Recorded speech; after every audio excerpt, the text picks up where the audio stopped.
let's go to something very positive. You say there's a hell of a difference between just living and being alive. And I said, I Sure. love this so much. What can you describe what you mean by that?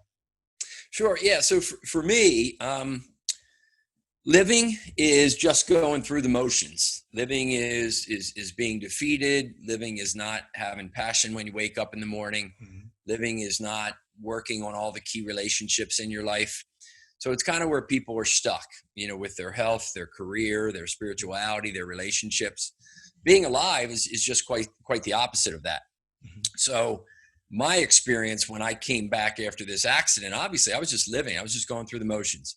I was trying to put on a good face and a happy face, but I was in a real dark place mentally. And then I guess it was probably, well, it happened in 92. I got married in 93. We had our first son, 94, next son in Mhm. 96. So then about 98, probably 6 years after the accident, is really where I kind of had this awakening and Mhm. said, man, I got to get back in the game here, so to speak, and not just kind of go through the motions, which you quoted earlier. So Right. that's the difference for me. It doesn't have to be, fully alive. It doesn't have to be that you're jumping out of planes, or you're bungee jumping, or, some people think that that's it. You got to go to these extremes and live this totally extraordinary life.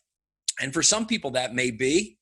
For me, it's just that you have the awareness in all these key areas of life, Mhm. and you're really focused on making those key areas the best that they can be Wow. with your health and your career and your wealth and your relationships and your spirituality. That's being fully alive All for me. right. For me too. And this is like, I put it in terms of human flourishing, which is it's the rough English translation of a Greek word, Aristotle's word, eudaimonia, which is Oh yeah. a state of optimal living. It's the integrated, contented state of health, prosperity, happiness. So Hmm. that's what I kind of try to promote on this show. And that's why I like to have people on like you explaining it in different ways and, Yeah. and finding different ways to achieve that, which is Sure. what we'll do here. Before we move on to some of the concepts that I want to ask about, just about the book, I saw some reviews. I read a few reviews, and I saw people referring to getting unstuck, being in need Right. of a reboot, Yeah. creating better versions of themselves, and a lot of many other ones, but those are just some samples Sure. that were typical. Who is this book for? Yeah, I would say this book, and it's funny, just about an hour ago, I read the first 3 chapters that we're going to put out through some social media. I think the book is really for, and I'll hold it up so people can take a look at it. The book, and this is based on feedback that I've gotten over the years. The book is for really for anybody who understands the importance of continuing to grow, moving towards the best version of themselves. Has been through a difficult time, or maybe is going through a difficult time now. There are the people that the feedback I get is they could connect with it. They could connect with Jake in the story and what he was struggling with, even if it wasn't the same problem or challenge that they had. Right.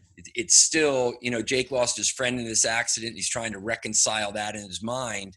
Other people have talked to me where they lost, their father, they got divorced, they lost a job. One guy stood on the front yard of his house with his family watching the whole house burn down. Thankfully, they all got out. Mhm. So it's just the principles in the book that I put together that we can talk about, maybe that I call Jackrabbit, are Yep. just basic principles that when the people read it, they latch on to 2 or 3 of them and say, oh, I need more of that right now Yeah. based on where I am. So it's really anybody that's open to their growth, and even more so somebody that might be struggling with something right now.